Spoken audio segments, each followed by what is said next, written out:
ఓం మహాగణాధిపతయే నమః. ఓం గురుభ్యో నమః. ఓం శ్రీమాత్రే నమః. ప్రతి మనిషి కూడా తను ఎదగాలి అంటే ఫస్ట్ వాళ్ళ యొక్క లగ్నం స్ట్రెంగ్త్ అవ్వాలి. లగ్నం ఎంత స్ట్రాంగ్గా ఉంటే వాళ్ళు అనుకున్న సంకల్పం నెరవేరుతుంది.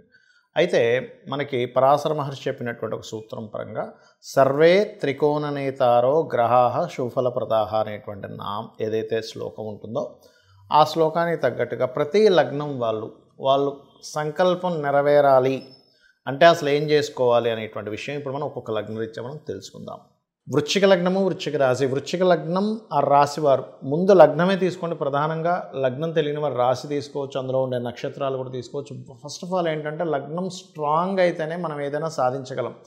ఫస్ట్ ఆఫ్ ఆల్ కెరియర్ పరంగా సాధించాలంటే దశమ భావం తీసుకోవాలి.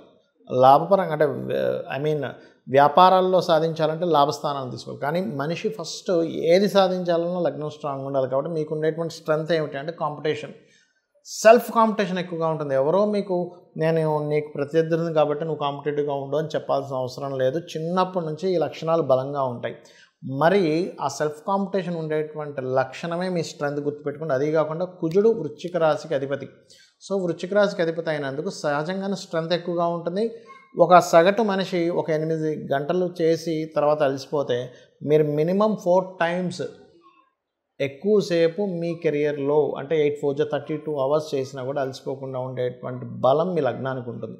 ఆ వర్క్ చేయడం కానీ బిజినెస్లో కానీ కొంతమంది డ్రైవింగ్ చేస్తూ ఉంటారు, ఎంత దూరం డ్రైవ్ అయినా చేయగలుగుతారు. ఇట్లాంటి స్ట్రెంగ్త్ ఎక్కువగా ఉంటుంది. అయితే ఇది 1,00,000 మందిలో 999,000 మందికి ఉంటుంది. కాకపోతే ఒక 10 మందికి మిస్ అయిందంటే దానికి కారణం ఏంటంటే మీ యొక్క కుజుడు పాడయ్యాడు, స్ట్రాంగ్గా లేడు. అలాంటప్పుడు మీరు రాహు గ్రహానికి కుజగ్రహానికి దీపారాధన చేయాలి. బట్ మీ యొక్క కుజుడు మరింత స్ట్రాంగ్ అవ్వాలంటే చంద్ర గురు గ్రహాల బలం పెరగాలి. మీకు చంద్ర గురు కుజ ఈ 3 గ్రహాల దగ్గర దీపారాధన చేయడము, గోవులకి బియ్యం పిండితో చేసిన పదార్థాలు, శనగపప్పుతో చేసిన పదార్థాలు లేనట్లయితే అరటి కాయలు తినిపించడము, క్యారెట్స్ తినిపించడం చేసినట్లయితే కూడా స్ట్రెంగ్త్ అవుతుంది. సహజంగా కుజుడు ఎప్పుడు పాడవుతాడంటే మీ యొక్క జన్మజాతకంలో కుజగ్రహం కనుక వెళ్ళి శని రాహుతో కనెక్ట్ అయినప్పుడు అప్పుడు పాడవుతాడు. అప్పుడు ఏం చేయాలి? నువ్వులు దానంగా ఇవ్వడం, మినుములు దానంగా ఇవ్వడం. శనివారాల పూట కేజీంబావు నువ్వులతో పాటు తెల్ల నువ్వులు ఇవ్వాలి. అది కూడా శనివారం పూట బ్లూ కలర్ వస్త్రము మరియు మినుములతో సిమెంట్ కలర్ వస్త్రం దానంగా ఇవ్వాలి. అప్పుడు ఏమవుతుందంటే ఫస్ట్ ఆఫ్ ఆల్ గుర్తుపెట్టుకోండి, మనం ఏది సాధించాలన్నా లగ్నం స్ట్రాంగ్గా ఉండాలి. కాబట్టి లగ్నం ఆటోమేటిక్గా స్ట్రెంగ్త్ని పొందుతుంది. మీకు ఉండేటువంటి నెగటివ్ థాట్స్ కానివ్వండి, నెగిటివ్గా ఉండేటువంటి కొంతమంది చూడండి దిష్టి తగులుతుందండి, నేను ఏం చేయాలన్న ఏదో ఆటంకం కలుగుతుంది బికాజ్ ఆఫ్ 1/6 లగ్న. కాబట్టి ఆ సిచ్యువేషన్స్ ఏవైతే ఉన్నాయో అవి ఖచ్చితంగా తొలగిపోవడం జరుగుతుంది. మరియు దీంతోపాటు ఇక్కడ ఒకటి గుర్తుపెట్టుకోవాల్సిన అవసరం ఏంటంటే మీ యొక్క జన్మజాతకంలో కుజుడు కనుక స్ట్రాంగ్గా ఉన్నాడు, లగ్నంలోనే ఉన్నాడు అనుకోండి, అప్పుడు మీరు ల్యాండ్స్ వల్ల బాగా సక్సెస్ పొందుతారు. అదే లగ్నంలోనే ఉన్నాడు కుజుడు, గవర్నమెంట్ జాబ్స్ పరంగా మీరు బాగా సక్సెస్ పొందుతారనే విషయాన్ని తెలుసుకోండి. నిత్యము మీరు దత్తాత్రేయుడిది ముఖ్యంగా జయ గురుదత్త, శ్రీ గురుదత్త, శ్రీమాత్రే నమః చేసుకోండి. అన్ని విధాలు బాగుంటుంది.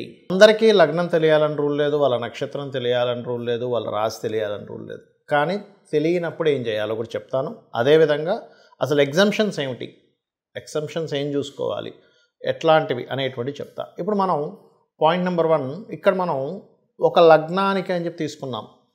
ఒక్కొక్కసారి ఏమవుతుందంటే ఆ లగ్నాధిపతి రూల్ చేయకుండా ఇంకొకరికి అందిస్తారు. అది ఎలా జరుగుతుంది అంటే ఆత్మ సంబంధినో ఏచ ఏ నిజస ధార్మిణ తశాంతర్దశాశ్వేవ దిశద్ది స్వదశాఫలం అంటే మహాదశా ఫలితాలు ఎలా ఇస్తాయి అనేటువంటి దాని మీద ఒక శ్లోకం చెప్పడం జరిగింది పరాశర మహర్షి. అంటే అదేంటి, ఆత్మ సంబంధం బట్టి అంటే అదే ప్లానెట్ ఇవ్వకుండా అది ఏ గ్రహంతో సంబంధం పెట్టుకుందో దాన్ని PAC అంటారు, అంటే ప్లేస్మెంట్, ఆస్పెక్ట్ అండ్ కంజంక్షన్. తద్వారా ఆ యొక్క ఫలితాలు ఇస్తుంది. అలాగే ప్రతి గ్రహం కూడా తన ఫలితం తను ఇవ్వకుండా వేరే గ్రహాన్ని అందిస్తుంది. అప్పుడు పర్సనల్ చార్ట్లో వేరే గ్రహం ఏ గ్రహానికి వెళ్ళిందో పర్సనల్ చార్ట్ చూసుకొని దాన్ని బట్టి చేసుకోవాలి.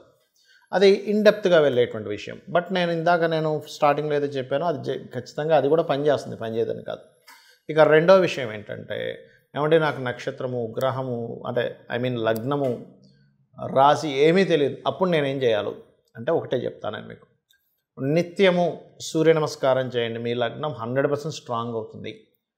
అంటే లగ్నం కనుక స్ట్రాంగ్ అయింది అంటే మీరు ఏదైనా సాధించగలుగుతారు. అంటే మనం ఫస్ట్ స్ట్రెంగ్త్ఫుల్గా ఉండాలిగా. మానసికంగా శారీరకంగా మనం స్ట్రాంగ్గా ఉంటే ఏదైనా సరే సాధించగలం. అతను విల్ పవర్తో అతను సాధించాడు, అతని యొక్క ఐడియాలజీతో సాధించాడు, అతను ఓపికతో సాధించాడని చెప్తూ ఉంటాం. అలా ఒక్కొక్క లగ్నానికి ఒక స్పెసిఫిక్గా ఉంటుంది. అవన్నీ ఇచ్చేది సూర్యభగవానుడు. ఎందుకు అంటే సూర్య నమస్కారాలు చేసుకుంటే ఇవన్నీ ఎందుకు వస్తాయంటే సూర్యుడి లోపలే అందరూ ఉన్నారు. బ్రహ్మ, విష్ణు, రుద్రులు, అమ్మవారు. చూడండి మనకి లలిత సహస్రనామాల్లో భానుమండల మధ్యస్థ భైరవి భగమాలిని అని చెప్పడం జరిగింది. వాయుపురాణంలో మీరు కనుక శివలింగం లేదు మీ దగ్గర, శివునికి పూజ చేయాలనుకుంటున్నారు, సూర్యుడి మీద ఇలా వదలండి, నీళ్ళు వదలండి, అదే శివునికి చేసేటువంటి అభిషేకం అని చెప్పడం జరిగింది. అంటే ఏమిటి? శివుడు, అమ్మవారు, విష్ణువు, సకల దేవతలు, అప్సరసలు, అదేవిధంగా యక్షులు, గంధర్వులు, పితృదేవతలు, నాగులు, వీళ్ళందరూ అందులోనే ఉంటారు. కాబట్టి ఫస్ట్ చేయండి. రెండవది, ఈ యొక్క కలియుగంలో ముఖ్యంగా శాస్త్రాల్లో చెప్పినటువంటిది గణపతి యొక్క ఆరాధన, చండీ పారాయణము. చండీ మీరు వేలు ఖర్చు పెట్టి నా దగ్గర డబ్బులు లేవండి హోమమే చేయాలంటే అని ఇంకక్కర్లే. ఈ కలియుగానికి ఉన్న గొప్పతనం ఏంటంటే చండీ వింటూ మీరు చండీని ప్లే చేసుకోండి, చక్కగా మెడిటేషన్లో కూర్చోండి, మీరు హోమం చేస్తున్నట్టుగా ఊహించుకోండి. ఎందుకంటే కలియుగానికి ఉన్న చాలా గొప్ప విషయం ఏంటంటే మీరు ఒక మంచి పనిని ఊహించుకుంటే దాని ఫలితం వచ్చేస్తుంది. డబ్బులున్న అందరూ ఆల్రెడీ నా దగ్గర డబ్బులు ఉన్నాయండి అని మనీ ఉన్న వాళ్ళు నేను చెప్పేది కాదు. మనీ లేక ఇబ్బంది పడుతూ అయ్యో నేను అలాగా నా జీవితంలోనే ఈ అప్పులు ఎలా తీరాలి, మా పిల్లలకి చదువులు ఎలా చదివించుకోవాలి, నేను ఎలా ఎదగాలని తపన ఉన్న వాళ్ళు, మనీ లేని వాళ్ళ గురించి నేను చెప్తున్నా. ఆల్రెడీ డబ్బులు ఉన్నాయి, హ్యాపీగా చేసుకోండి. ఎందుకంటే మీరు ఎప్పుడు కూడా మనీ ఉన్నప్పుడు ఖర్చు పెట్టాలి, ఇంకో 10 మందికి దానివల్ల ఉపాధి కలుగుతుంది. లేవు ఈ రకంగా చేసుకోవచ్చు. ఈ కలియుగా అనుకున్న గొప్ప ఇది. అదేవిధంగా మీరు ఇంకా బాగా స్ట్రెంగ్తెన్ అవ్వాలి, మీ లైఫ్ చాలా స్ట్రాంగ్గా మారాలి. ఎందుకంటే ప్రతి ఒక్కరికి ఉంటుంది నేను నిరూపించి చూపించాలి, నేనంటే ఏంటో నేను నిరూపించి చూపించాలని ఉంటుంది. అలాంటప్పుడు దత్తాత్రేయుడి యొక్క ఆరాధన, సూర్యభగవానుడి ఆరాధన చేసుకోండి. గోవులకి గోధుమ రవ్వ మరియు అరటికాయలు ఈ రెండింటిని తినిపించండి. మీ లగ్నం ఏదైనా కానివ్వండి గుర్తుపెట్టండి. అలాగే క్యారెట్స్ తినిపించండి. దీంతోపాటు ఉదయం నిద్ర లేచిన వెంటనే సుబ్రహ్మణ్యేశ్వర స్వామిని చూడండి. సుబ్రహ్మణ్యేశ్వర స్వామి ఏంటంటే కేవలం చూసిన మాత్రం చేత అతను అనుగ్రహిస్తాడు, ఇది గుర్తుపెట్టుకోండి. అలాగే మరొక విషయం ఏంటంటే ఇక్కడ మీకు ఇందులో చాలామందికి చాలా సందేహాలు వస్తుంటాయి. ఏమండి మరి నాకు ఇప్పుడు ఏలినాటి శని నడుస్తుంది, అర్ధాష్టమి శని నడుస్తుంది, అష్టమి శని నడుస్తుంది, ఇప్పుడు కూడా ఇది అప్లై అవుతుందా? ఖచ్చితంగా అవుతుంది. అయితే ఎప్పుడైనా గుర్తుపెట్టుకోండి, ఏలినాటి శని, అర్ధాష్టమి శని, అష్టమి శని నడిచేటప్పుడు చాలా సింపుల్ టెక్నిక్. రెగ్యులర్గా ఆంజనేయ స్వామి ఆలయం కానీ, సుబ్రహ్మణ్యేశ్వర స్వామి ఆలయం కానీ, గణపతి ఆలయం కానీ, నరసింహస్వామి ఆలయం కానీ, లేదా అమ్మవారి ఆలయం కానీ, లేదా శివుని ఆలయంలోకైనా రెగ్యులర్గా వెళ్తుంటే ఆ దోషమే పనిచేయదు పెద్దగా.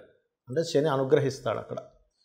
ఎందుకంటే మీరు చూడండి మనకి వెంకటేశ్వర స్వామి దగ్గర అందరూ సకల దేవతలు వచ్చి వాళ్ళు నమస్కరిస్తుంటారు అంటుంటాం. మరి మనం కూడా వెళ్ళి అక్కడ నమస్కరిస్తున్నాం అనుకోండి, అప్పుడు ఆ దోషం అనేటువంటిది పడకుండా మనకు ఆ కర్మ ఆ యొక్క భక్తి మార్గంలో ఉండడం ద్వారా దగ్ధం అవుతుంది. ఇక మరొక విషయం ఏంటంటే ఇక్కడ నెగటివ్ అస్సలు ఇంక మైండ్లో పెట్టుకోకండి. అందరూ చేసే పెద్ద మిస్టేక్ ఏంటంటే నాకు ఈ మహాదశ నడుస్తుంది, కలిసి రావట్లేదు అనుకుంటూ ఉంటారు. ఏలినాటి శని నడుస్తుంది అందుకే కలిసి రావట్లేదు, లేకపోతే నాకు పలానా సర్పదోషం ఉంది అందుకే కలిసి రావట్లేదు. ఇది మర్చిపోండి. నా జన్మ జాతకంలో ఈ ప్లానెట్ స్ట్రాంగ్గా ఉంది, నా దగ్గర ఈ స్కిల్ ఉంది, నా దగ్గర ఇంత ఓపిక ఉంది, ఇంత టాలెంట్ ఉంది, ఇంత క్రియేటివిటీ ఉంది, దాన్ని బాగా తలుచుకోండి. బికాజ్ ఆఫ్ మన సబ్కాన్షియస్ మైండ్ ఏదైతే ఉందో, మనం ఏదైతే మనలో ఒక శక్తి దాగిందో దాన్ని తలుచుకోవడం ద్వారా అక్కడి నుంచే మీకు అద్భుతాలు జరుగుతాయి. కాబట్టి నిత్యము లలిత చదువుతూ నేను చెప్పినవి చేయండి. ఖచ్చితంగా మీరు అనుకున్నటువంటి స్టేజ్కి మీరు చేరుకోగలుగుతారు. శ్రీమాత్రే నమః.